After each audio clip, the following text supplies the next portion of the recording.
नमस्कार, जनता मांगे जवाब में आपका स्वागत है। मैं हूं आपके साथ एस त्रिपाठी। डॉक्टर धरती पर भगवान का दूसरा रूप होते हैं। भगवान तो हमें एक बार जीवन देता है, पर डॉक्टर हमारे जीवन को बार बार बचाता है।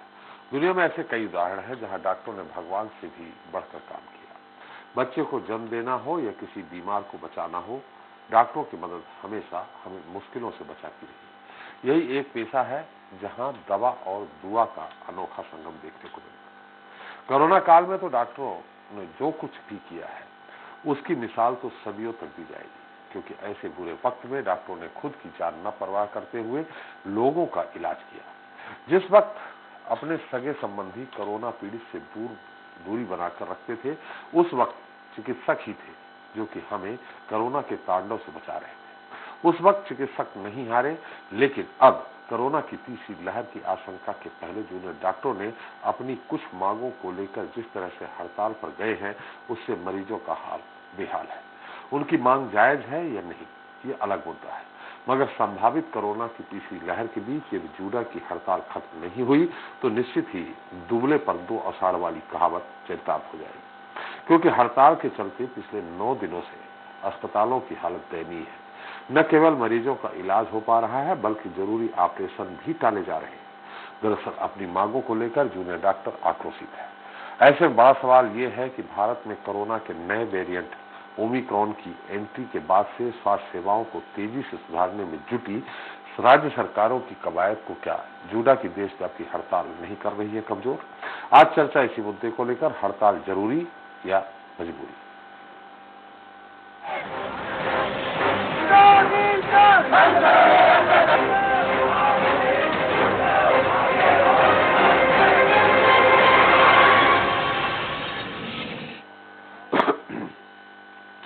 तो पूरा देश जब कोरोना महामारी की दूसरी लहर से कराह रहा था, उस महा आपदा में देश भर में हमारे डॉक्टर, नर्स और हेल्थ केयर स्टाफ खुद को खतरे में डालकर लोगों की जिंदगियां बचाने में जुटे रहे।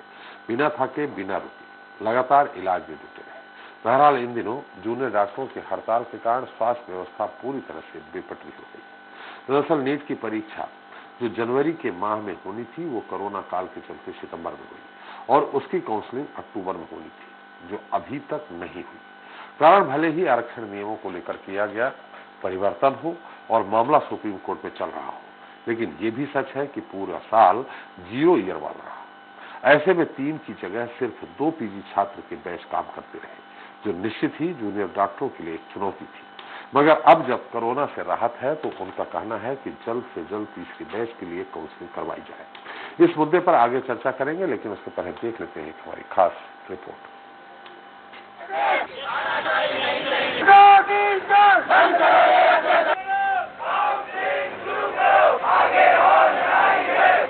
एक तरफ देश में कोरोना की तीसरी लहर की आशंका बनी हुई है। देश में लगातार कोरोना का आंकड़ा बढ़ता जा रहा है। आम जनता कोरोना की तीसरी लहर की आशंका को लेकर काफी भयभीत है, तो वहीं जूनियर डॉक्टरों की हड़ताल ने आम जनता की चिंता और परेशानी को बढ़ा दिया है। दरअसल देश में अपनी मांगों को लेकर जूनियर डॉक्टर हड़ताल पर हैं। इस हड़ताल के बाद से अस्पतालों में मरीजों की लंबी लंबी कतारें देखने को मिल रही है, तो वहीं जरूरी इलाज के लिए मरीजों को निजी अस्पतालों का रुख करना पड़ रहा है। फिलहाल मांगों को लेकर सरकार और जूनियर डॉक्टर आमने सामने है। दरअसल हर साल नीट पीजी की परीक्षा जनवरी में होती है।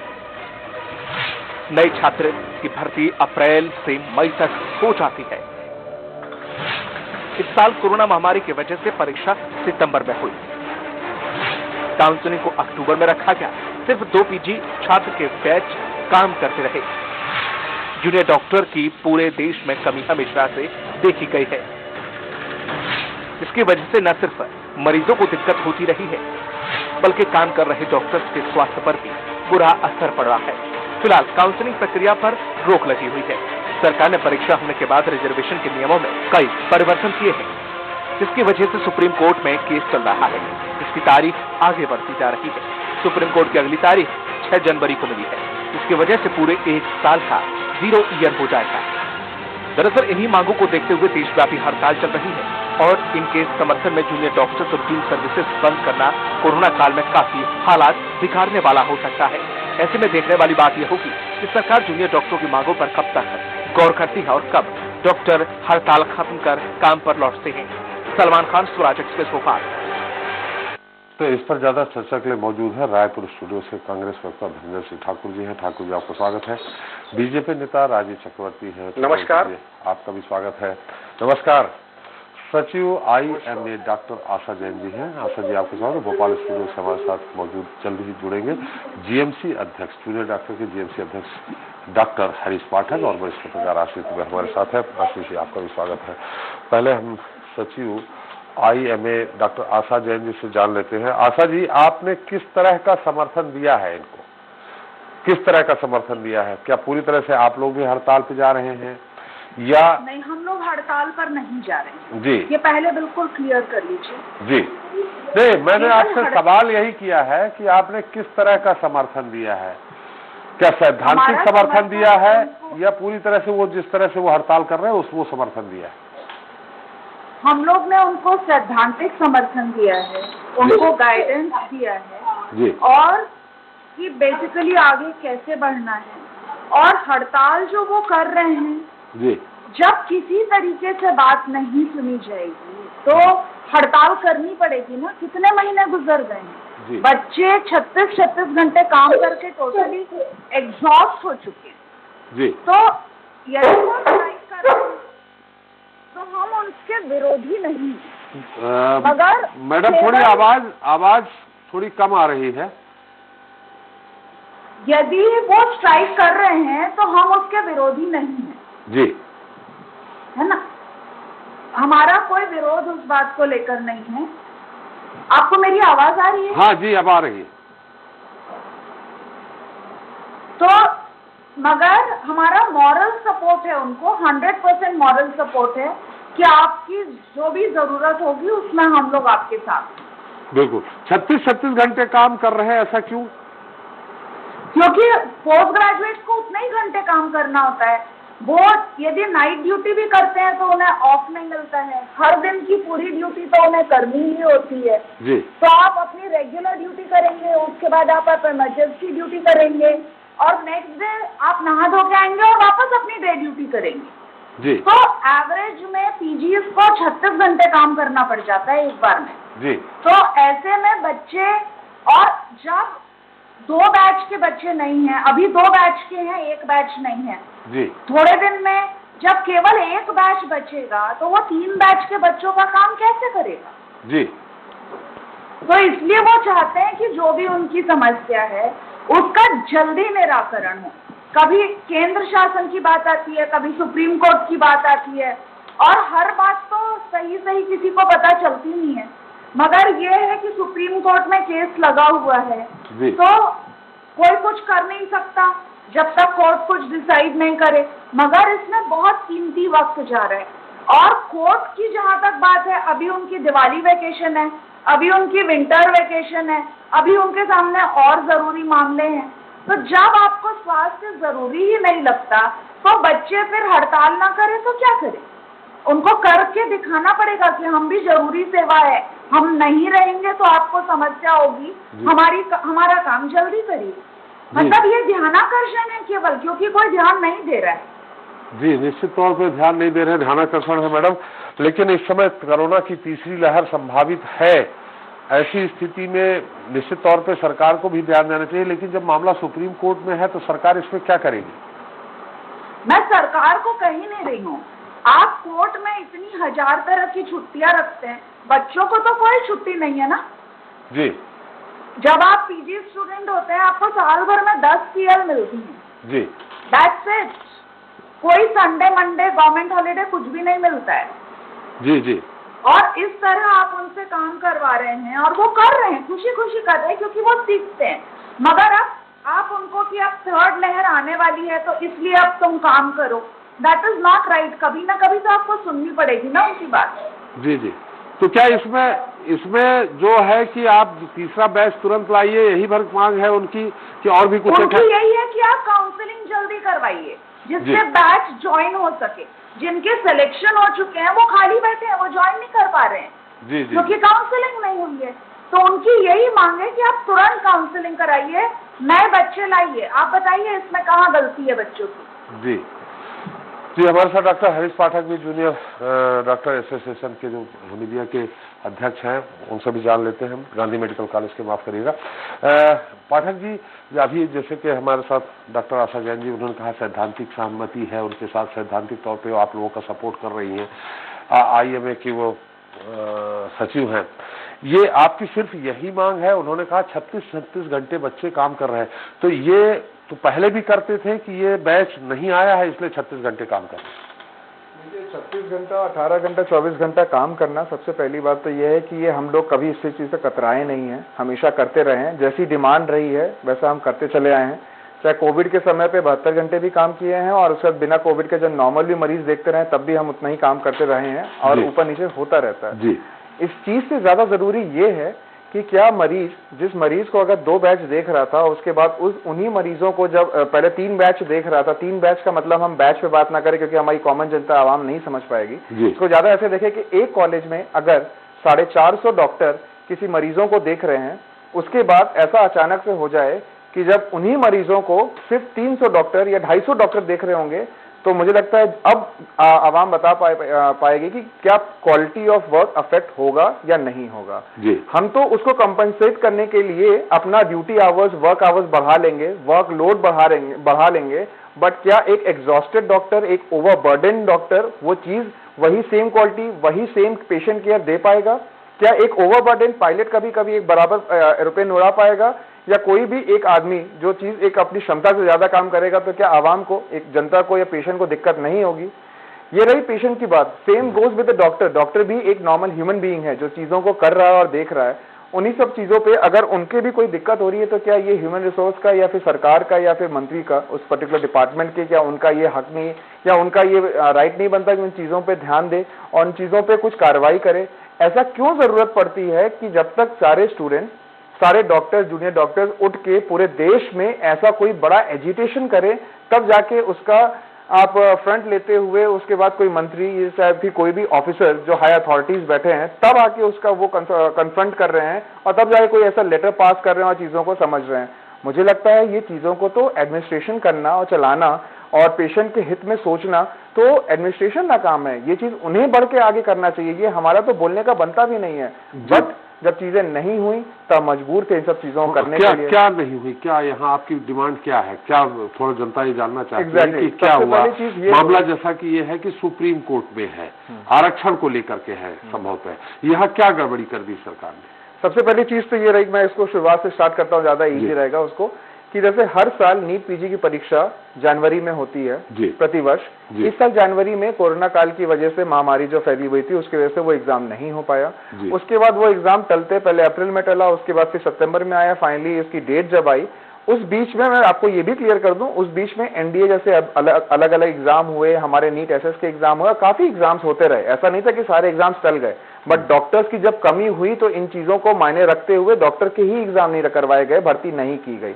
चलिए, उसके बाद सितंबर में जब एग्जाम मतलब पीजी के एग्जाम, पीजी का एग्जाम जिसके थ्रू रेसिडेंट डॉक्टर या जूनियर डॉक्टर्स की भर्ती हो पाए, फाइनली वो एग्जाम जब सितंबर में हुए, सितंबर में एग्जाम होने के बाद 10 दिन के अंदर रिजल्ट आ गए।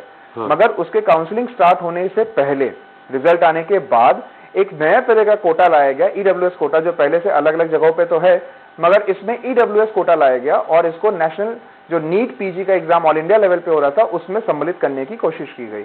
इसका मेंशन ब्रोशर में एग्जाम से पहले नहीं था। एग्जाम होने के बाद रिजल्ट आ गया, उसके बाद कोटा लाया गया पूरे देश में। जी, ऐसा वो करने की किया गया, जिस चीज को लेके सारे स्टूडेंट्स ने ये बात कही कि अगर आप कोई भी कोटा ला रहे हैं तो उसको एग्जाम से पहले ब्रोशर में मेंशन करिए, ताकि बाद में उसका, क्योंकि जब कोई भी नया कोटा आएगा, मैं यहाँ पे इस डोमेन में नहीं जाऊंगा कि कोई रिजर्वेशन सही गलत पे नहीं जाऊंगा, बट राइट्स पे जाऊंगा कि कोई भी कोटा आप पहले एग्जाम होने के पहले मेंशन करें, ना कि उसके बाद। उसके बाद भी जब चीजें हुई तो कोर्ट में ही केस लगाया गया कई लोगों के द्वारा, एक PIL फाइल हुई कि इस चीज पे 10% का जो ईडब्ल्यूएस कोटा लगाया गया, उस चीज पे उसको एग्जाम के पहले करना था और नहीं भी कर रहे हैं तो अगले सत्र से इस कोटा को लागू किया जाए और अगले सत्र में इसका इंक्लूड करते हुए उसको इसमें भर्ती की जाए। मगर सुप्रीम कोर्ट में जब इसका केस चालू हुआ तो सुप्रीम कोर्ट में इसका केस चालू होने के बाद भी, सुप्रीम कोर्ट में कब चालू हुआ? सुप्रीम कोर्ट में पहली हियरिंग जो हुई थी वो 23 नवंबर को हुई थी, जिसमें 23 नवंबर को ये चीज बोली गई कि इस ईडब्ल्यूएस कोटा में जो आप लाए हैं वो जो दायरा रखा गया है जितना सैलरी का, इनकम का, वो सैलरी का दायरा आपने किस बेसिस पे रखा है। उसके बाद फिर सामने से ये आंसर आया था कि सरकार की तरफ से जो एडवोकेट थे उनकी तरफ से ये था कि इस पे हम एक कमिटी बनाएंगे and will give the reports on further basis, हमें 4 वीक्स का टाइम मिले और 4 वीक्स के बाद हम इसको फाइनल कर पाएंगे। देन वो 4 वीक्स का टाइम अभी मांगा गया और 4 वीक्स के बाद उसको फाइनलाइज करने की बात कही गई।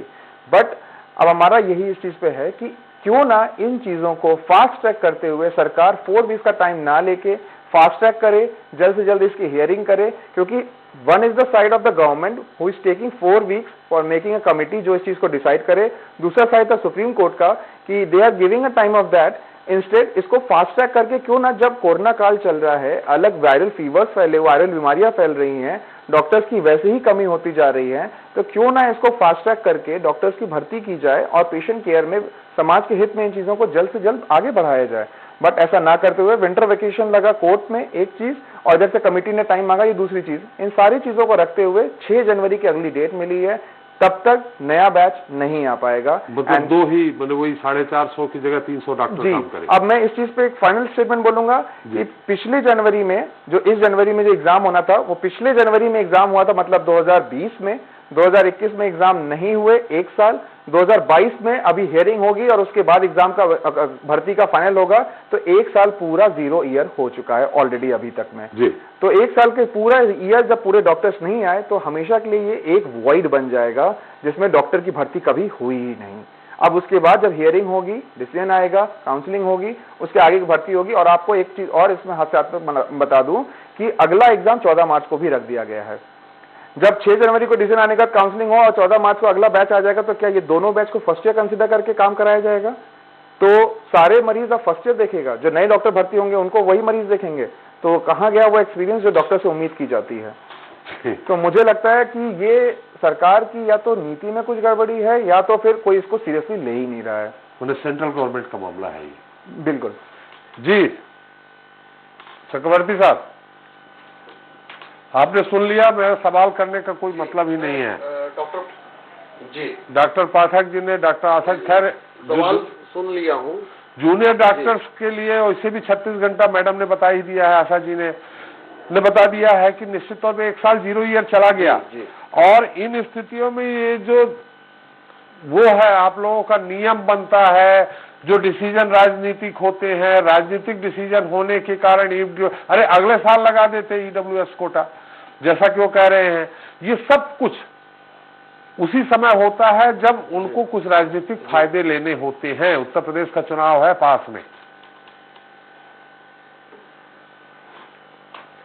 नहीं, देखिए, राजनीतिक फायदे के लिए नहीं हुआ था। बहुत दिनों से जो आर्थिक रूप से जो विपन्न लोग हैं उनको आरक्षण देने की बात हो रही थी। तो जो लोग आर्थिक रूप से बहुत विपन्न है लेकिन उच्च जात के हैं, जो ब्राह्मण हैं या जो स्वर्ण जाति के लोग हैं, उनको आरक्षण मिलना चाहिए, बहुत दिनों से बात चल रही थी। बिल्कुल। दूसरी बात थी जो ओबीसी में जो क्रीमी लेयर का दायरा था, ओबीसी और क्रीमी लेयर की जो दायरे की बात थी, इन सारों का पुनरीक्षण चल रहा था और जो आरक्षित वर्ग है उनका आरक्षण बढ़ाने के लिए एक बातें चल रही थी। क्योंकि भारतीय जनता पार्टी के ऊपर हमेशा ये आरोप लगता है कि ये आरक्षित वर्गों का ध्यान नहीं रखते हैं। तो सारी बातों को ध्यान में रखते हुए जब ये कोरोना काल चल रहा था तो ये मामला आया, तो उसी समय मॉडल के रूप में इस परीक्षा में इसको लगाया गया। लेकिन दुर्भाग्य से कोरोना काल का पीक बढ़ता गया, पिछले अप्रैल में भी बढ़ा और ये काउंसलिंग नहीं हो पाई। ये बहुत दुर्भाग्यपूर्ण घटना है, हमको भी बहुत दुख है। लेकिन मैं आपको विश्वास दिलाता हूं कि 6 जनवरी को माननीय न्यायालय में इसका निर्णय आ जाएगा। चक्रवर्ती जी, सवाल हमने नहीं किया, इसका मतलब ये नहीं है कि आपने सवाल समझा नहीं। सवाल आपने समझ लिया, उसको घुमा दिया है। पाठक जी ने ये कहा है कि भाई आप एग्जाम के पहले, आप ठीक है, ईडब्ल्यूएस जो कोटा, जो गरीब वर्ग है, जो सवर्ण गरीब वर्ग है, उसके आप हित में काम कर रहे हैं, जो आरक्षित वर्ग है उसके हित में आपकी सरकार, आपकी पार्टी काम कर रही है। अरे जिस दिन एग्जाम होना था उसके पहले ये तय कर लेते। जब एग्जाम हो गया, एग्जाम होने के बाद फिर आप वो 10% कोटा, रिजल्ट आ गया, काउंसलिंग की तैयारी होने लगी, तब आप ये कोटा रिजर्व कर रहे हैं। निश्चित तौर पर PIL लगेगी, सुप्रीम कोर्ट कोई जाएगा और उसके कारण स्थिति यह है कि आज जैसा उन्होंने बताया कि 450 डॉक्टरों की जगह 300 जूनियर डॉक्टर काम कर रहे हैं, ये बाद में कर लेते ना, अगले साल कर लेते, कोरोना काल चल रहा है। देखिए, ये सारे निर्णय नौकरशाह लोग करते हैं। अब उस समय ये समन्वय नहीं बन पाए, ये दुर्भाग्यपूर्ण बात है। तो वो नौकरशाह लोग और जो टेक्निकल कमेटी के लोग रहते हैं, इन लोगों के बीच में एक कमेटी तय करती है, इन लोगों ने तय कर लिया था। अब जो भी विसंगतियां हुई है, निश्चित रूप से 6 जनवरी के बाद बातें साफ हो जाएगी। और एक जो कमेटी भी गठित हुई है, नई कमेटी, उसमें डॉक्टर्स भी हैं, टेक्निकल एजुकेशन के लोग भी हैं, और उसमें जो छात्र हैं वो भी है। तो जल्द ही निर्णय ले लिया जाएगा और ये जो विसंगतियां हुई है उसे पूरा कर लिया जाएगा। और इसके बाबत स्वास्थ्य मंत्री जी का भी बयान आ चुका है कि कोई घबराने की बात नहीं है, जो कुछ हुआ वो दुर्भाग्यपूर्ण है, लेकिन मैं विश्वास दिलाता हूं कि 6 जनवरी के बाद स्थितियां सामान्य हो जाएगी। चक्रवर्ती जी, हालांकि धनंजय जी बताएंगे, थोड़ा हास्यास्पद लगता है, आपने कहा ये नौकरशाह करते हैं। नौकरशाह केंद्रीय हेल्थ मिनिस्टर या प्रधानमंत्री से बड़े हैं क्या? नौकरशाह तो आप जो सरकार होती है उसके आदेश पर वो काम करते हैं। आप बोल रहे हैं नौकरशाह करते हैं। आप 6 जनवरी तक बता रहे हैं कि 1 साल 0 ईयर हो गया, 13 मार्च को फिर से एग्जाम होना है। ये आपको नहीं लगता है कि कोई सामंजस्य नहीं है? कुछ भी हो रहा है, गुड्डा गुडिया के खेल जैसा मामला चल रहा है। त्रिपाठी जी, इसमें मैं आपको बताऊंगा, एक जो दूसरी लहर भी चली वो भी एक कारण था। आप अगर देखेंगे तो एजुकेशन सिस्टम में जो बच्चा क्लास 1 में पढ़ता था, उसका क्या आप समझते हैं कि उसकी पूरी पढ़ाई हुई है? उसका बेस पूरा बना बिना क्लास में गए? जो इंजीनियरिंग या जो आर्किटेक्ट पढ़ रहे हैं, क्या आपको लगता है कि वर्क फ्रॉम होम में वो कुछ पढ़ पाया होगा? ये तो पूरी विश्व की क्षति हुई है। आप अगर इसको इस घटना से जोड़ेंगे तो ठीक है, ये सामंजस्य की कमी हुई है, कुछ तारतम्य में कमी हो गई थी। लेकिन आप अगर इन ऑल देखेंगे कि पूरे विश्व में पढ़ाई लिखाई का नुकसान हुआ है, उसको अगर आप पूरे केवल हमारे केंद्र सरकार से जोड़ेंगे तो ये दुर्भाग्यपूर्ण है। ये जो शिक्षा की जो हानि हुई, 0 ईयर हुआ है, कोई किसी को डिग्री जरूर मिल गई होगी, लेकिन मैं तो उसे अपूर्ण मानता हूं। बल्कि हम तो ये एक मांग करेंगे कि जितनी भी डिग्रियां हैं उसकी एक अलग से एक परीक्षा होनी चाहिए। ये बिल्कुल आपका सही है, यहाँ परीक्षा हो चुकी है, बच्चों को परीक्षा हो चुकी है, काउंसलिंग होनी है। उस काउंसलिंग में आरक्षण, मैंने आपको कहा 5 राज्यों में चुनाव है, आरक्षण ईडब्ल्यूएस तुरंत लागू हो जाए, उसका ये प्रतिफल है जो मुझे लग रहा है। आरक्षण, अरे आप अगले एग्जाम जो अभी 13 को होने हैं उसके पहले आप ईडब्ल्यूएस जो सवर्ण गरीब हैं उनके लिए आप आरक्षण का लागू कर देते। इस समय तो कोरोना काल के दौरान बहुत सारे नियम शिथिल किए गए हैं, इनकी काउंसलिंग करवा दें, वापस आ जाएं और काउंसलिंग में उसमें न लागू करें। आप कहते हैं इसमें कोई हाय तौबा नहीं होनी है कि अगली बार हम आरक्षण लागू कर देंगे। ये 5 राज्यों का चुनाव का परिणाम है लगता है, खैर वो अलग मुद्दा है। हमारे साथ धनंजय जी बैठे हैं। धनंजय जी, आपकी भी सरकार है, छत्तीसगढ़ में आपकी सरकार है, बहुत बुरी स्थिति है और निश्चित तीसरी लहर से निपटना अगर नहीं निपट पाए तो निश्चित भूपेश सरकार पे कहीं न कहीं डेंट लगेगा। लेकिन इन स्थितियों में आशा जी भी कह रही है सैद्धांतिक समर्थन आज हो सकता है, कल सैद्धांतिक की जगह पूरी तरह समर्थन भी हो सकता है। देखिए त्रिपाठी जी, मैं तो सबसे पहले आपके चैनल के माध्यम से जूनियर डॉक्टर जो स्ट्राइक पे हैं अपनी मांगों को लेकर, मैं उनसे आह्वान करूंगा कि वो मरीजों के जो देखभाल है, जो उनकी सेवा करते हैं, सेवा भाव से करते हैं, निष्पक्ष भाव से करते हैं, उनसे मैं आग्रह करूंगा कि वो सेवा भाव को निरंतर जारी रखें और उनकी मांगों पर भी निश्चित तौर पर सरकार को विचार करना चाहिए। ये सारी परिस्थितियां क्यों निर्मित हुई है, चीजें डॉक्टर साहब ने जो बताया उसे स्पष्ट समझ में आता है। और ये कोई पहला अवसर नहीं है त्रिपाठी जी, जब केंद्र सरकार के इस प्रकार के निर्णय का प्रभाव किसी वर्ग में ना पड़ता हो। मैं अगर थोड़ा पीछे चलूंगा, हालांकि इस विषय का, इस डिबेट का विषय नहीं है वो, लेकिन मैं बताना चाहूंगा जैसे नोटबंदी लागू की गई, अगर उस नोटबंदी के दौरान सोची समझी अगर रणनीति के तहत लागू की जाती तो उस प्रकार की परेशानी उत्पन्न नहीं होती। उसके बाद देखेंगे 3 काले कृषि कानून लाए गए, उस दौरान भी उसमें चर्चा अगर होती, उनसे विशेषज्ञों से राय ले जाती, उसमें सोची समझाती, तो मैं समझता हूँ 10 मई तक किसानों को आंदोलन करने की जरूरत नहीं पड़ता। 700 किसानों की शहादत उसमें नहीं होती और जिस प्रकार की स्थितियां देश में निर्मित हो नहीं होती। और अभी जो मेडिकल कॉलेज के जो छात्र हमारे हैं, जो भविष्य के डॉक्टर हैं, एक तो हमारा देश वैसे भी डॉक्टरों की कमी से जूझ रहा है, और इस कोरोना संकट काल में बहुत दुर्भाग्य की बात है, हमने तो कम से कम 350 से अधिक डॉक्टरों को खोया है। काउंसलिंग रुकी है, वही कह रहा हूँ ना, हमने खोया है। तो स्वाभाविक सी बात है ऐसे समय में अगर जी आपकी आवाज ये हमारे जो MBBS डॉक्टर है जो पोस्ट ग्रेजुएट बनना चाहते हैं, मास्टर ऑफ सर्जरी करना चाहते हैं, मास्टर ऑफ धनंजय जी आपको मेरी आवाज आ रही? आ रही है। हाँ अब आपकी आई, आप कुछ बोल गए वो हम लोगों को सुनाई नहीं पड़ा। हमने कहा पोस्ट ग्रेजुएट हो चुके हैं, काउंसलिंग होनी है तो वो नए लड़के हैं वो पोस्ट ग्रेजुएट के लिए आएंगे जो जूनियर डॉक्टर कहलाते हैं। अच्छा जी ठीक है, तो ये मैं कहना चाह रहा हूँ, तो वो हमारे डॉक्टरों को हमको मिलते हैं ना जी, वो डॉक्टर हमको मिलते हैं ना जी, तो अगर 15 महीने उन डॉक्टरों को पीछे रहना पड़ा, मतलब जो कोर्स 15 महीने कंप्लीट कर लेते, अब उनके लिए 15 महीने उनको आगे और पढ़ाई करनी पड़ेगी। मतलब ये देश को भी नुकसान है, उन छात्रों को भी नुकसान है और जनता को भी नुकसान है। जो 15 महीने में जो डॉक्टर हमको पहले मिल जाता है उसके लिए हमको 15 महीने और आगे इंतजार करना पड़ेगा। और अभी भी स्थिति स्पष्ट नहीं है त्रिपाठी जी, जिस प्रकार से केंद्र की सरकार न्यायालय में पक्ष को मजबूती से नहीं रख पा रही है, मुझे तो अभी उम्मीद नहीं है कि 6 जनवरी को कोई इसके पक्ष में निर्णय आएगा। और निश्चित तौर पर आपने जैसे बात कही और जैसे डॉक्टर साहब ने कहा कि इस बैच के आगे उस आरक्षण जो लागू किया उसको लागू करना चाहिए, तो मुझे लगता है इसमें केंद्र सरकार को विचार करना चाहिए। मैं किसी को आरक्षण देने के खिलाफ नहीं हूं, ना ही किसी के आरक्षण खत्म करने की बात करता हूं, लेकिन जो व्यवस्थाएं चलनी चाहिए, अगर व्यवस्थाएं के क्लोप्स हो रहा है उसमें सरकार को विचार करना चाहिए। सरकार विचार कर रही है, सरकार अपना पक्ष रख रही है सुप्रीम कोर्ट में। 4 हफ्ते का समय मांगा है।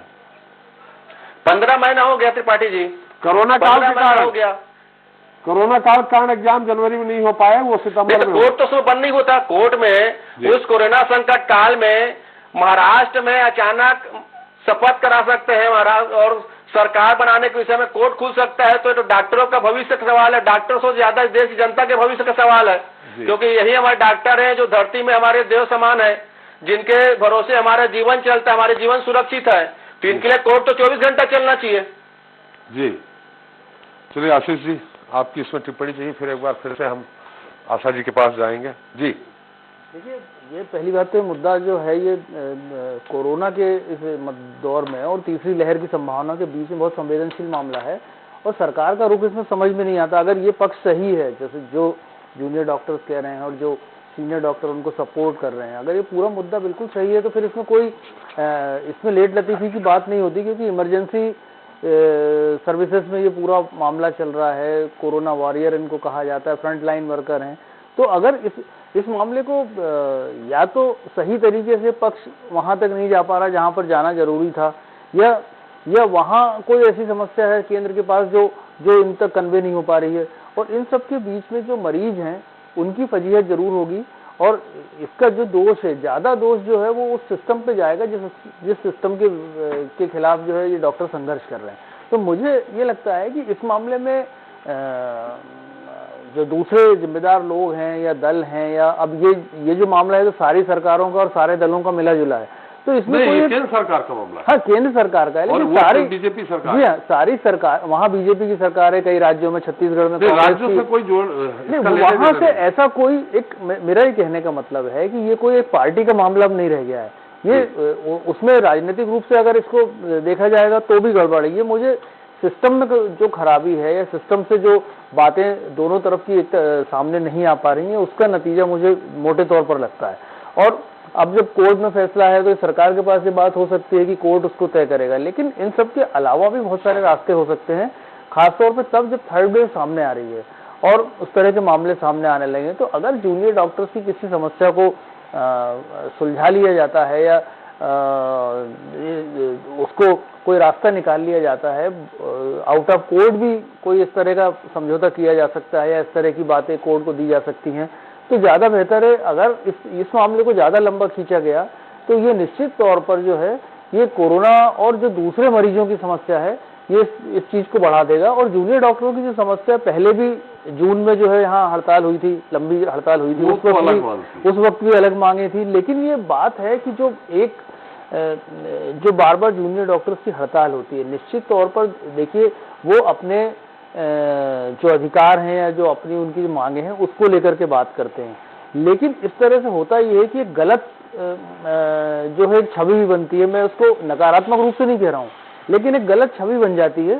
तो ये जो है सरकार के बीच के जो सिस्टम में जो एक खालीपन है या जो संवादहीनता की स्थिति है, ये उसका नतीजा होता है। और सरकार को चाहिए कि इस मामले को, जब वो कोरोना की को लेकर के स्वास्थ्य सेवाओं को सबसे ज्यादा प्राथमिकता पर रखे है, तो इस मामले को बिना किसी लंबे अदालती झमेले के या कानूनी पेचों में लाने की बजाय इसको पहले हल करना चाहिए। अगले सत्र से लागू किया एक सिंगल ऑर्डर, हाँ एक सिंगल ऑर्डर की बात है। जी पाठक जी, आप सरकार का पक्ष रखा है चक्रवर्ती जी ने और कुछ टिप्पणी की है आशीष जी ने, जो मुझे समझ में आता है कि अगर सरकार को कुछ करना है, कोर्ट में नहीं जाना, तो सीधे सीधे एक आदेश आप भी समझते होंगे कि भाई अगले सत्र से ये आरक्षण हम जो गरीब सवर्णों के लिए जो आरक्षण है वो अगले सत्र से हम चालू कर देंगे।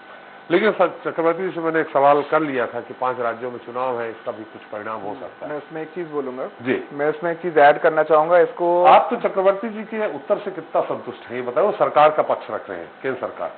मैं उसी चीज का आंसर डायरेक्टली ना देके बल्कि उसको एक दूसरे एग्जांपल के थ्रू दूंगा। मुझे लगता है उससे ज्यादा चीजें क्लियर हो पाएंगी। जी, उसका सिंपल सा आंसर ये है कि अभी इससे पहले जैसे हम अभी पोस्ट ग्रेजुएशन करने के लिए बात कर रहे हैं, जो एग्जाम की बात कर रहे हैं, वह नीट पीजी की बात कर रहे हैं, वैसे ही डॉक्टर आशा मैम भी हैं, वही बता पाएंगी। नीट एसएस का भी एग्जाम होता है जिसमें सुपर स्पेशलिटी में छात्रों की भर्ती के लिए एग्जाम होता है, तो नीट एसएस का एग्जाम बोलते हैं। उसमें भी इसी तरह अभी जो एग्जाम हुआ था 2-3 महीने पहले, उसमें भी उन्होंने क्या हुआ कि जो पूरा पैटर्न होता है एग्जाम का, उसको एग्जाम से 1 महीने पहले चेंज कर दिया।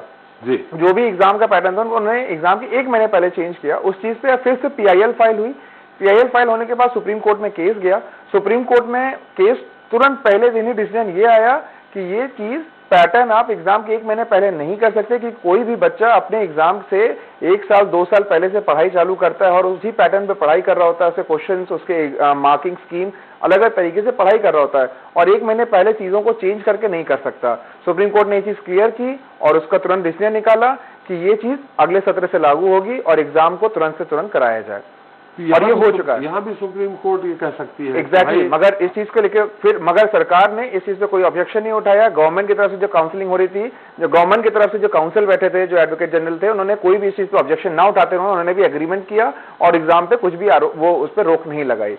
मैं यही चीज पूछना चाहता हूं कि जब ये उन्होंने कोई भी आरक्षण ला रहे हैं, जो भी चीज कर रहे हैं, तो सरकार के सामने अपनी दलीलें ना पेश करते, वो भी सरकार से ये अपील कर सकते हैं कि ये चीज हमारी व्यथा को समझते हुए, अपने देश की व्यथा को समझते हुए और मरीजों का हित देखते हुए क्यों वो इस आरक्षण को आगे खींचना चाह रहे हैं, क्या इसके पीछे कोई पॉलिटिकल मोटिव है, और नहीं है तो फिर इस चीज को सरकार को खुद ब खुद इस पीआईएल को अपने तरफ से क्लियर कर देना चाहिए कि हम तैयार हैं, अगले सत्र को इस रिजर्वेशन में लगाएं, इस रिजर्वेशन को अगले सत्र से लगाएंगे, और उसके बाद अभी इस सत्र में जल्द से जल्द काउंसलिंग करके नीट पीजी के छात्रों की भर्ती करके डॉक्टर की वापस से नियुक्ति की जाए।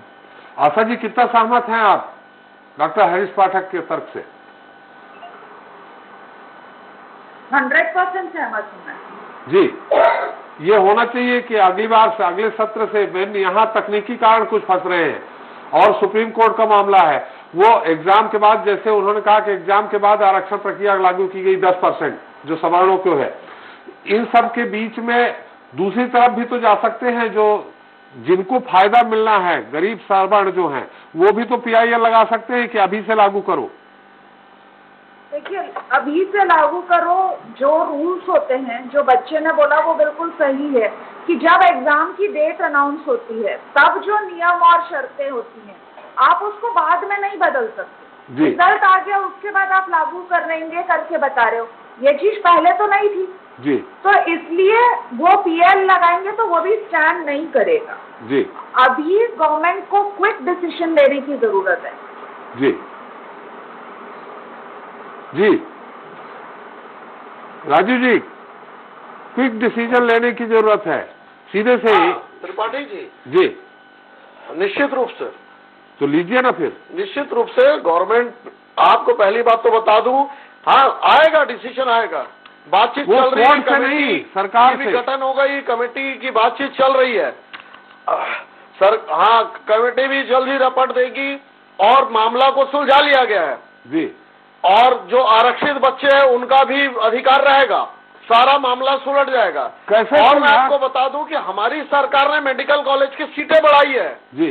अभी हमारे जैसे मित्र कह रहे थे कि बीजेपी ने ये नहीं किया, वो नहीं किया, पहले कितनी सीटें थी, आज कितनी एमबीबीएस की सीटें हैं, आज कितनी डीएनबी की सीटें हैं, पीजी के कितनी सीटें बढ़ी है, वह हमारी सरकार आने के बाद संवेदनशील है और चिकित्सा छात्रों के साथ कभी अन्याय नहीं होगा। ये अन्याय हो गया 1 साल 0 ईयर, खैर महामारी के कारण हो गया। आपके चैनल के माध्यम से नहीं, चक्रवर्ती जी मेरा सवाल है, सारे शिक्षा का हुआ है, हमारा सवाल है चक्रवर्ती साहब, सवाल इस बात का है, शिक्षा के साथ हुआ है, नहीं पूरे सारे विश्व में हुआ है। नहीं मैं मान लिया, उन्होंने भी मान लिया कोरोना महामारी के कारण उन्होंने काम किया, आपका जो जनवरी में होना चाहिए वो सितंबर में हुआ। लेकिन आशा मैडम भी बोल रही हैं, हमारे हरीश पाठक जी बोल रहे हैं कि भाई ये आरक्षण जब एग्जाम हो गया, काउंसलिंग एग्जाम हो गया, रिजल्ट आ गया, उसके बाद आप कहेंगे कि अब आरक्षण प्रक्रिया लागू होगी। उस समय अब क्या होगा कि जो सवर्ण पात्र हैं आरक्षण लेने के लिए वो अपने अपने सर्टिफिकेट पेश करेंगे, अपने प्रमाण पत्र पेश करेंगे, इसमें और टाइम लगेगा। और दूसरा सवाल कि भाई वो कह रहे हैं कि जब कोरोना की तीसरी लहर दस्तक दे चुकी है, ऐसी स्थिति में 4 हफ्ते क्या करेंगे लोग, 4 हफ्ते क्यों टाइम मांग लिया सरकार ने? नहीं, जैसे आशीष दुबे जी ने कहा कि मैं उनके बात से सहमत हूँ कि हो सकता आउट ऑफ कोर्ट कोई मामला सुलझा लिया जाए, जी आउट ऑफ कोर्ट हो जाए। दूसरा कि यह है कि जब माननीय न्यायालय में है तो माननीय न्यायालय की जो समय दी है 6 जनवरी, तो 6 जनवरी तक रुक जाते हैं। 6 जनवरी के बाद सारी चीजें क्लियर हो जाएगी, सारी चीजें ठीक हो जाएगी। और वैसे भी आपको बता दूं, सरकार बहुत गंभीर है, इतनी ज्यादा संख्या में मेडिकल कॉलेजों की संख्या बढ़ाई जा रही है, मेडिकल की सीटें बढ़ाई जा रही है, डीएनबी की सीटें बढ़ाई जा रही है, तो निश्चित रूप से सरकार गंभीर है और छात्रों के साथ गलत नहीं होगा। आपके चैनल के माध्यम से मैं निवेदन करूंगा जूनियर डॉक्टरों के साथ कि आप कृपया हड़ताल वापस ले लीजिए, मानवता के नाम पे वापस ले लीजिए और बहुत अच्छा होगा, बहुत अच्छा संदेश जाएगा। मानवता के नाम पे सरकार को जूनियर डॉक्टरों के लिए भी सोच लेना चाहिए, मानवता के नाम पे, कि वो जो 3 डॉक्टर जिस काम को पूरा करते हैं उस काम को 2 डॉक्टर पूरा कर रहे हैं। नहीं, वो तो संज्ञान ले लिया गया है, इसीलिए कमेटी का भी गठन कर लिया गया है जी। और 6 जनवरी तक सारी चीजें हो जाएगी और हो सकता है उसके पहले चीजें सुलझा ली जाए। पाठक जी इस चीज से मैं बहुत क्लियर बोलूंगा कि ये सिर्फ देखिए ऐसा भी नहीं है कि जो एमपी में, छत्तीसगढ़ में या किसी पर्टिकुलर स्टेट में ये कोई चीज चल रही है। जैसा कि आप सारे यहाँ पे जितने भी अभी स्टूडियो में भी हैं और बाकी जितने भी मेंबर्स हैं इस डिबेट के, सबको पता होगा कि पूरे नेशनल लेवल पे एक देशव्यापी हड़ताल या एक स्ट्राइक, एक प्रोटेस्ट चल रहा है और इसमें मुझे नहीं लगता कहीं पे भी कोई भी एक बात गलत है। अगर देश हित में और मरीजों के हित में आप राजीव साहब बोलेंगे इस चीज पे कि हमें वापस लेनी चाहिए हड़ताल, तो मैं भी आपसे बहुत अच्छे से गुजारिश करूंगा इस चीज पे लेके कि वहां पे मनसुख मांडविया जी भी वहां पे अपने जो हेल्थ मिनिस्टर और यूनियन हेल्थ मिनिस्टर भी लगे हुए हैं इन चीजों को करने के लिए। तो मुझे लगता है इन चीजों को फास्ट ट्रैक करके कोर्ट में भी एक सुओ मोटो एक एक्शन होता है जिसके थ्रू कोर्ट भी कॉग्निजेंस लेके उसको एक सिंगल डे में इस चीज को क्लियर आउट कर सकता है। First thing. सेकेंड, फोडा जैसी एक नेशनल ऑर्गेनाइजेशन, फोडा हो गई, फाइमा हो गई, अलग अलग स्टेट के ऑर्गेनाइजेशन जब वहां पे लगी हुई है, फोडा और फाइमा जैसे जेडीए भोपाल में और एमपी में है, वैसे एक नेशनल दिल्ली लेवल पे एक ऑर्गेनाइजेशन है जो जूनियर डॉक्टर्स का एक नेशनल ऑर्गेनाइजेशन है। ये organization direct in contact with union health minister, PMO और सबके साथ रोज रात की बैठकें हो रही हैं। तो क्यों इन बैठकों को इतना समय दिया जा रहा है और इतना लंबा ये चीजें लगाई जा रही हैं और हम ये चीजें सिर्फ चैनल के माध्यम से डिबेट में क्यों कर रहे हैं? मुझे लगता है इनको ऑन पेपर और इन कोर्ट क्लियर आउट करके जल्द से जल्द काउंसलिंग करा के जूनियर डॉक्टर्स की भर्ती कराना क्या इतना कोई बड़ा टास्क है क्या? टेढ़ी खीर है क्या? और वही जूनियर डॉक्टर्स जिनसे आप फिर अभी थर्ड वेव अगर आ जाए तो काम भी करवाने वाले हैं और इस चीज से कोई मनाही नहीं है, वो अच्छी बात है बिकॉज हम उस चीज को खुशी खुशी करेंगे। आपने भी देखा होगा उन चीजों को और आप भी इस चीज को मानेंगे कि किसी भी डॉक्टर ने एक बार पीछे हाथ खींच के नहीं बोला कि हम काम करने से मना करते हैं और स्ट्राइक कभी हम कर देंगे इन चीजों को लेकर कि हम ओवरबर्डन्ड हैं। मगर जब अभी ये चीज की तैयारी चल रही है, जब थर्ड वेव आने को है, एक नया वेरिएंट दरवाजे के पीछे छिपा हुआ है और वायरल बीमारियां एक दूसरे साइड से खड़ी हुई हैं, तो क्या इस समय एक नए जूनियर डॉक्टर की भर्ती करना क्या एक बड़ी चीज लग रही है? और जब आपको सबसे ज्यादा जरूरत किसी की अगर यहाँ पे है सरकार में तो वो है डॉक्टर्स की, और उनकी भर्ती के लिए आप इतना बड़ा एक मतलब एक लंबा पूरा प्रोसेस बनाने की कोशिश कर रहे हैं और उसमें कोटा लगा रहे हैं और सारी चीजें कर रहे हैं। मैं एक चीज को बहुत अच्छे से क्लियर कर दूं, मैं किसी भी कोटा रिजर्वेशन के खिलाफ या अगेंस्ट या फॉर नहीं हूं। मैं एक नॉर्मल तर्ज पे, एक नॉर्मल डॉक्टर के तौर पे बोल रहा हूं कि कोई जब एक पेशेंट देखते हैं हम लोग, तो हम ये नहीं देखते कि वो सामने किस रिजर्वेशन का है, ना ही वो मरीज पलट के देखता है कि हम किस रिजर्वेशन के हैं। तो मैं अभी भी बोल रहा हूं कि ईडब्ल्यूएस कोटा या उसके अगेंस्ट या उसके फॉर में नहीं हूं। मैं यही बोल रहा हूं कि उस जो प्रोसेस है, वो सुप्रीम कोर्ट में जो हियरिंग है उसको फास्ट ट्रैक की जाए, उसमें जो दलीलें हों वो जल्द से जल्द एक से एक बैक टू बैक डेट्स पे क्लियर करके खत्म कर सकते हैं। रिजल्ट जो भी आए हमें उससे टेंशन नहीं है। सुप्रीम कोर्ट का मामला है ना, सुप्रीम बिल्कुल गवर्नमेंट उसमें फिर अगर गवर्नमेंट क्या करेगी? गवर्नमेंट उसमें जैसे अभी minister of health and family welfare ने एक लेटर लिखा है सुप्रीम कोर्ट में कि इसकी डेट जल्द से जल्द दी जाए। जो 4 हफ्ते का वक्त था उसको 4 हफ्ते ना लेके आप इसको 3 दिन में कमेटी फॉर्म करके क्विक डिसीजन ले सकते हैं। 3 दिन के अंदर क्विक डिसीजन ले। तो सरकार ने तो कर दिया अपना काम। नहीं, अपनी तरफ से सिर्फ एक दलील की है और उस चीज को अभी भी कोर्ट में केस अभी डेट नहीं मिली है। तो हम यही चाह रहे हैं उसको एक डेट मिले और उसको फिर जल्द से जल्द किया जाए। ये तो उलझा हुआ है पाठक जी। एग्जैक्टली, बात यही फंस रही है में। तो इसमें सरकार क्या करे? आप सरकार माने राजीव जी की पार्टी से क्या चाहते हैं, माने केंद्र सरकार से क्या चाहते हैं? बिल्कुल, एक चीज मैं इसमें एक्स्ट्रा बोलना चाहूंगा, जैसे कि अभी नए छात्रों की जब तक भर्ती नहीं होती, मैं तो ये भी बोल रहा हूँ कि 6 जनवरी या उससे पहले 10 दिन पहले भी 6 जनवरी की जगह 25 दिसंबर को भी अगर काउंसलिंग की हियरिंग करवा देते हैं और काउंसलिंग स्टार्ट होता है, तो काउंसलिंग खुद में एक इतनी लंबी टेढ़ी खीर होती है जो करीब 3 महीने तक चलती है। और वो चीज तो मैंने पहले बता दी, 3 महीने तक अगर काउंसलिंग चलेगी तो उसके मार्च, फरवरी, मार्च तो वैसे ही हो जाएगा और मार्च में फिर नए एग्जाम होंगे और 2 महीने बाद उनके वो बैच भी आ जाएगा। तो 2 बैच एक साथ एक जूनियर बैच होगा और कोई भी उसमें लोग एक उसके नहीं रहेंगे जो पूरा सब कुछ सीखे और समझे रहे, जो एक्सपीरियंस हम बोलते हैं। तो फिर उसमें तो कुछ है ही नहीं। तो ultimately what we need is कि हमें एक एडिशनल हेल्प चाहिए। जब भी अब कोविड का समय आया है, कोई भी ऐसी महामारी या कोई आपदा पड़ती है तो नए मेडिकल ऑफिसर्स की भर्ती कराई जाती है, जूनियर रेसिडेंट बोलते हैं, जूनियर रेसिडेंट जो एमबीबीएस किए हुए जो डॉक्टर्स होते हैं उनकी भर्ती कराई जाती है ताकि एडिशनल हेल्प हो पाए। तो क्यों ना वो चीज अभी भी कराई जाए। ये चीज क्योंकि राजस्थान में हो चुकी है, महाराष्ट्र में हो चुकी है और अभी जस्ट मुझे पता चला है गुजरात में भी हो चुकी है। तो यही तर्ज पे पूरे देशव्यापी क्यों नहीं ऐसी एमबीबीएस छात्रों को, मेडिकल ऑफिसर्स को भर्ती करा के उनसे फिर हम हेल्प लेके मरीजों का भी हित रहेगा और यहाँ पे जूनियर डॉक्टर्स जो पीजीज हैं उनका भी एक फायदा बना रहेगा जब तक काउंसलिंग ना हो जाए। जी बिल्कुल। राजीव जी, आपने इनका सुझाव सुन लिया, उस सुझाव पे आपकी प्रतिक्रिया जानेंगे, लेकिन कांग्रेस विपक्ष कितना साथ देगा जूनियर डॉक्टरों का इस प्रक्रिया के दौरान, और देगा तो अभी तक क्यों नहीं दिया? धनंजय जी। देखिए त्रिपाठी जी, पूरी तरीका से डॉक्टर साहब की बात सुनकर, जय मैडम की बात सुनकर, पत्रकार जी की बात सुनकर ये तो समझ में आ रहा है कि माननीय सुप्रीम कोर्ट में केंद्र सरकार को पक्ष रखना है। और अगर 15 महीने डिले हुए हैं इस विषय में तो कहीं न कहीं केंद्र सरकार के द्वारा पक्ष रखने में कोई कमी हुई है या केंद्र सरकार इस विषय को लेकर गंभीर नहीं समझ में आता है। मैं तो आपके चैनल के माध्यम से आह्वान करूंगा कि जो हमारे डॉक्टर्स की मांग है, जो उनको दिक्कतें हो रही है और दिक्कत जो है सुप्रीम कोर्ट के कारण हो रही है, तो केंद्र सरकार को सुप्रीम कोर्ट में पक्ष को मजबूती से रखा जाए। और डॉक्टर हमारे देश की जरूरत भी है और मैं समझता हूँ जिस प्रकार कोरोना के तीसरी लहर की आहट हम समझ रहे हैं, जहाँ सबसे ज्यादा जरूरत हम लोग के डॉक्टरों की है, ऐसे में अगर ये मामला आगे बढ़ता है तो कहीं न कहीं दिक्कत देश भर की जनता को होगी। बिल्कुल नहीं, हमारा सवाल यह है कि विपक्ष कांग्रेस कितना साथ देगी और अभी तक क्यों नहीं दिया, जब इतनी बड़ी मामला है, इतना बड़ा मामला है, तीसरी लहर आने को है, ये 0 ईयर चला जा रहा है। उन्होंने बताया एनडीए से लेके कई एग्जाम हुए हैं, सिर्फ डॉक्टर जो सबसे इस समय आवश्यक है उनके एग्जाम नहीं, चले हुए, देर आए दुरुस्त आए। होने के बाद काउंसलिंग के समय आया, काउंसलिंग समय आपने आरक्षण बोल दिया 10% आरक्षण देंगे। आप विरोध में नहीं है, हमें लगता है राजीव जी कोई भी आरक्षण के विरोध में नहीं है, लेकिन प्रक्रिया का तो विरोध कर सकते हैं कि आप अगली बार सत्र से, अगले मार्च से आप लागू कर दीजिए, इनको भर्ती करिए जल्दी से।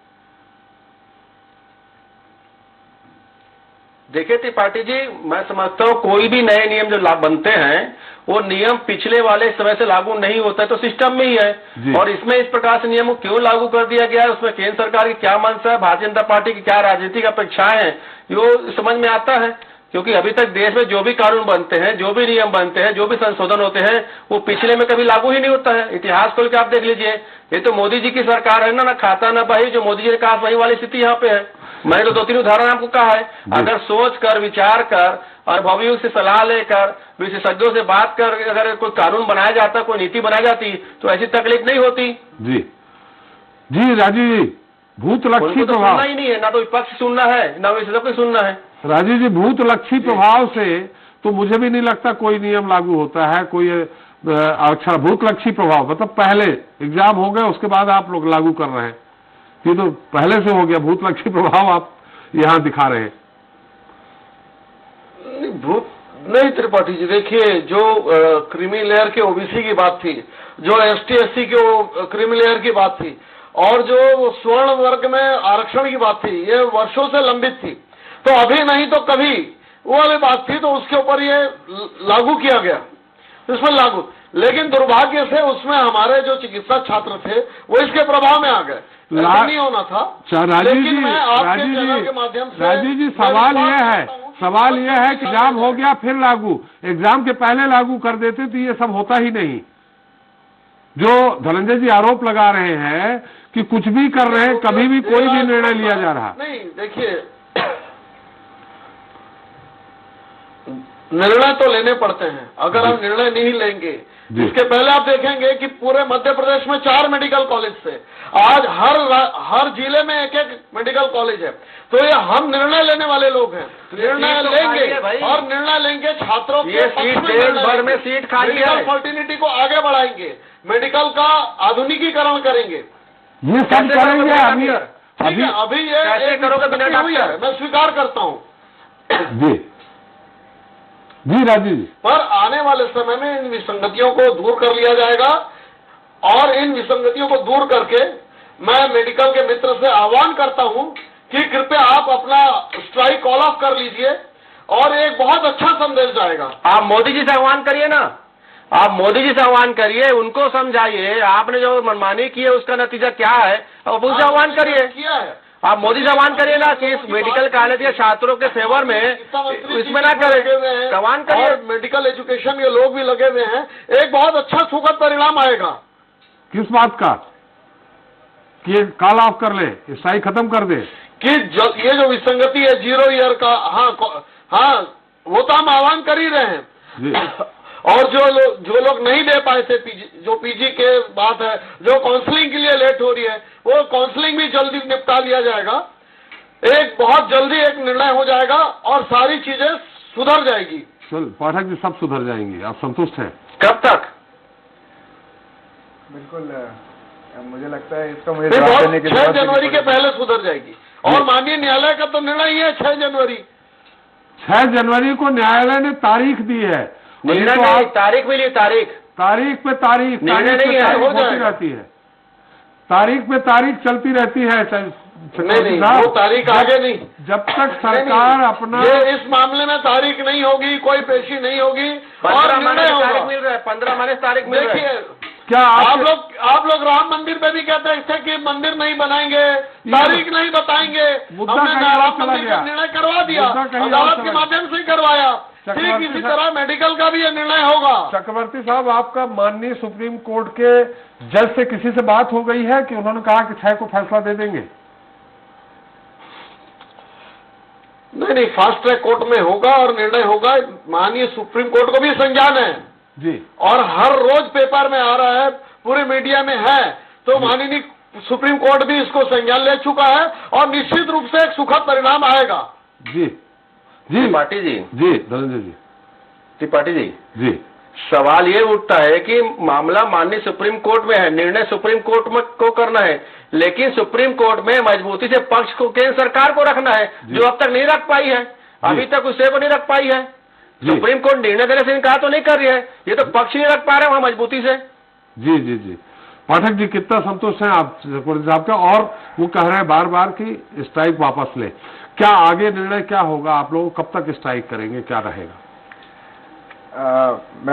मुझे नहीं लगता कि हम संतुष्ट हैं कि नहीं है, इस चीज का जवाब देने की मुझे तो नहीं लगता कोई जरूरत पड़ेगी, क्योंकि बाकी सारे यहाँ पे जितने लोग मेंबर्स बैठे हैं पैनल के, पैनलिस्ट हैं, उनको भी इस चीज का क्लियर कट पता है क्या होना है क्या नहीं। बट जैसे जिस हिसाब से ये बोल रहे हैं 6 जनवरी को अगर डेट आ रही है, 6 जनवरी को फाइनल डिसीजन भी हो जाएगा, इतना कॉन्फिडेंस में अगर ये चीज पे है तो 23 नवंबर को भी पहली डेट आई थी और 25 नवंबर को दूसरी डेट आई थी, तो क्यों उन दिनों में फाइनल नहीं हुआ? पहली चीज। दूसरी चीज कि अगर आप हमसे इस चीज की अपील कर रहे हैं कि हम वहां पे अपना वापस ले, कॉल ऑफ करें स्ट्राइक को और वापस अपने काम पे लौटे और मरीजों के हित में काम करें, ठीक है, हम इस चीज को कर लेते हैं, तो किस चीज की क्या गारंटी आप देते हैं कि अपना पक्ष आप स्ट्रांग रखेंगे और वहां पे 6 जनवरी के बाद चीजें खत्म हो जाएंगी? मैं आपको ये भी चीज क्लियर कर दूं कि जिस चीज का मैंने अभी डिमांड रखा कि अगर जूनियर रेसिडेंट्स जो MBBS पास आउट्स होते हैं उनकी भी भर्तियां हुई थी कोविड में, और ऐसा नहीं है अभी हुई, अलग अलग जरूरतों पे जब भी कमी आई है तो उनकी भर्तियां करके एक हेल्पिंग हैंड की तरह उनको यूज किया जाता है और वो आते भी हैं। वही चीज जैसे ही राजस्थान में, गुजरात में और महाराष्ट्र में जैसी उनकी भर्तियों की सुनिश्चित की गई और वैकेंसी निकाली गई, वो लोगों ने अपनी स्ट्राइक को डीएस्केलेट कर दिया, स्टेप डाउन कर दिया है। वो अपनी इमरजेंसी रूटीन सर्विसेज चालू करके एक ब्लैक रिबन बांध के काम कर रहे हैं और सिर्फ अभी सपोर्ट में हैं। तो क्यों ये चीज पूरे देश में नहीं हो सकती है क्या? उसके बाद भी हम काम करने को लौट रहे हैं। ऐसा क्यों है कि सिर्फ हम वापस जाएं, काम करें, मरीज देखें, उसके बाद ही कोई ना कोई एक्शन आप बढ़ के सोचेंगे या लेंगे? ऐसा अभी भी कुछ एश्योरेंस नहीं है, लेंगे या सोचेंगे। और ये सबसे बड़ी बात, आप जब ये बोल रहे हैं कि सुप्रीम कोर्ट ने भी और सरकार ने इसका संज्ञान ले लिया है आपकी स्ट्राइक को देखते हुए, तो इससे तो मुझे लगता है साफ प्रूफ होता है कि जब अगर हम ये एजिटेशन नहीं किए होते तो संज्ञान नहीं लिया जाता, इन चीजों पे ध्यान नहीं दिया जाता। ये चीज तो आपको अपनी तरफ से बढ़ के लेनी चाहिए थी। डॉक्टरों की कमी आपको सामने समझ में आनी चाहिए थी और इन चीजों को क्लियर करना चाहिए था। मगर मैं उस चीज का भी नहीं बोल रहा हूं। अभी जो चीजें हो चुकी हैं, gone is gone, but the future has to be secured and for that अभी मुझे लगता है इन चीजों पे संज्ञान लेते हुए जल्द से जल्द इनकी नियुक्ति की जाए। पहली, काउंसलिंग जल्द कराई जाए, फास्ट ट्रैक कोर्ट में इसका डिसीजन आए, और दूसरा, नॉन एकेडमिक JR जिनको मैं जूनियर रेसिडेंट्स के नाम से बोल रहा हूं, उनकी भी भर्ती कराते हुए हेल्पिंग हैंड की तरह मरीजों का भी फायदा भला हो और डॉक्टर्स जो ओवरबर्डन्ड हैं और जो फालतू काम, मतलब जो एक्स्ट्रा काम कर रहे हैं, उस चीज का भी उनका भी लोड कम हो। मतलब ये अलग अलग स्टेट कर सकती है, अलग अलग स्टेट कर रही है। धनंजय जी, भूपेश जी तो बहुत प्रयोग नए प्रयोग करते, ये प्रयोग करवा दीजिए तुरंत। JR जूनियर रेजिडेंट्स भर्ती करवा दीजिए तो इनको हेल्प हो जाएगी। पर हमारे देखें, निश्चित तौर पर त्रिपाठी जी, हमारे यहाँ सरकारी विभाग में 1337 डॉक्टर थे मात्र। आज हमने उनकी संख्या बढ़ाकर 3500 के आसपास किया है। तो सर भूपेश बघेल जी की सरकार डॉक्टरों को भर्ती करने नहीं, अभी छत्तीसगढ़ सरकार ने ये डिसीजन नहीं लिया है। अस्पतालों में गुजरात ने लिया, राजस्थान ने, छत्तीसगढ़ सरकार ने नहीं, हम तो पहले कर चुके भर्ती। यहाँ तो 1337 डॉक्टर थे, आज 3500 है। क्या पाठक जी? नहीं, JR नॉन एकेडमिक JR की भर्ती नहीं हुई है, तो 3 स्टेट में हटा दिए हैं बल्कि। चलिए मुद्दा कहीं और। नर्सिंग स्टाफ को हटा दिए बल्कि कोविड काल में जो थे, इनकी जानकारियां दूर है। 3000 नर्सों की भर्ती हुई है। कोविड काल के बाद जो नर्सिंग थे, जो 3000 नर्सिंग भर्ती हुई है, इनको इन लोगों ने हटा दिया है। 3000 काम करवाने के बाद इनको हटा दिया निर्दयता पूर्वक। चलिए, वो यहाँ मध्य प्रदेश में भी हटा दिया है। भर्ती हुई 3000। अरे राजीव जी, मध्य प्रदेश में भी हटा दिया है और फिर पहले उनको फूल बरसाए थे, बाद में लठ दिए हैं। यूपी जी, यूपी में उनको पीटा गया योगी। अरे मध्य प्रदेश से पीटा गया, काल में जो मध्य प्रदेश से पीटा गया भाई, उनको पीटा गया। धनंजय जी, मध्य प्रदेश से पीटा गया शाहजहानी पार्क में। शाहजहानी पार्क में मध्य प्रदेश से पीटा गया, यूपी में वही हुआ था। चलिए, आप मत पीटिएगा। चलते चलते आशीष जी, आपकी संक्षिप्त टिप्पणी इस पूरे मुद्दे पे बहुत संक्षिप्त समय। नहीं, हमारे यहाँ सम्मानीय डॉक्टर, नर्सिंग स्टाफ सभी सम्मानीय है जी।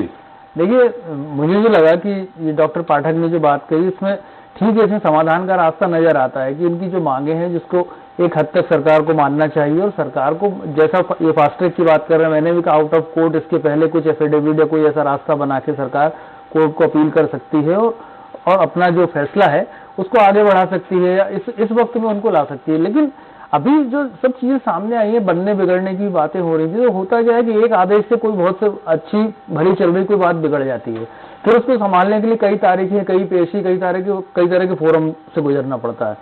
तो यदि अभी की समस्या को देखते हुए, सारी चीजों को देखते हुए, यदि सरकार इसको पहले, देखिए सरकार आफ्टर ऑल सरकार ही अभिभावक है सारी चीजों की, तो यदि सरकार इस चीज को सीरियसली लेती है तो उसको करना चाहिए। अगर वाकई में प्राथमिकता की चीजें हैं सरकार की, स्वास्थ्य की सेवाएं जो है, पूरा इंफ्रास्ट्रक्चर सुधारने की बात हो रही है, सारी चीजें हो रही है, तो इस वक्त सरकार को झुकना चाहिए। किसी चीज को लंबा खींचने का कोई मतलब नहीं है। अभी एक बहुत बड़ा लंबा आंदोलन हुआ, उसका अंत कितने समय बाद हुआ और हो रहा है। तो ये चीजें किसी चीज को बहुत लंबा खींचने की, उसको बहुत ज्यादा करने की प्रवृत्ति बहुत लगभग हर सरकार में इस तरह का होता है कि बहुत लंबा खींचा जाता है किसी मामले को। लेकिन ये एक ऐसा मसला है जो लंबा खींचने लायक इस वक्त बिल्कुल भी नहीं है। तो जहां तक जूनियर डॉक्टरों की बात है, तो मैं ये मानूंगा कि यदि कोई बहुत इमरजेंसी होती है, कुछ होती है, तो वो अक्सर लौटते भी हैं काम पे, और अभी भी यदि कुछ ऐसा होता है और सरकार यदि अपने हट पे कायम रहती है, तो भी मैं ऐसी उम्मीद कर सकता हूं कभी कोई ऐसा कोई चीज होगी तो वो वापस मरीजों को देखने जरूर आएंगे। ये और अपना गुस्सा लगातार दर्ज कराते रहेंगे, वो उनका अधिकार है, लेकिन वो एक जो कर्तव्य है वो भी थोड़ा सा बना रहे, उनका गुस्सा भी बना रहे और उसकी मांगों का निराकरण भी हो। चलते चलते मैडम, आप जूनियर डॉक्टर्स जो आपके बच्चे हैं उनके लिए कोई मैसेज देना चाहेंगी? आशा जी, आशा जी मेरी आवाज आ रही है आपको? चले, आवाज नहीं जा रही। चलिए, बहुत बहुत धन्यवाद आशा जी आपका, धनंजय जी आपका, राजीव जी आपका और पाठक जी आपका और आशीष जी आपका अपना अमूल्य समय देने के लिए चैनल के लिए। तो फिलहाल भी बना रहे और उसकी मांगों का निराकरण भी हो। चलते चलते मैडम, आप जूनियर डॉक्टर्स जो आपके बच्चे हैं उनके लिए कोई मैसेज देना चाहेंगी? आशा जी, आशा जी मेरी आवाज आ रही है आपको? चले, आवाज नहीं जा रही। चलिए, बहुत बहुत धन्यवाद आशा जी आपका, धनंजय जी आपका, राजीव जी आपका और पाठक जी आपका और आशीष जी आपका अपना अमूल्य समय देने के लिए चैनल के लिए। तो फिलहाल सरकार को कई बार चेताने के बाद भी जब सरकार ने जूडा की मांगों को अनुसरण किया तो जूडा ने अपनी नाराजगी को जाहिर करने के लिए हड़ताल का सहारा लिया। हालांकि इसका खामियाजा मरीज और आम जनता चुका रही। वहीं अब देखने वाली बात यह होगी कि जूडा की मांगों पर कब विचार किया जाएगा, जिससे कि जूडा अपनी हड़ताल को समाप्त कर सके और चरमराई हुई स्वास्थ्य व्यवस्था फिर से समुचित रूप से बहाल हो सके। अब देखना यही होगा कि कब तक सरकार और जूडा एसोसिएशन के बीच सुलह हो पाती है। जनता बाकी जवाब देता है। नमस्कार।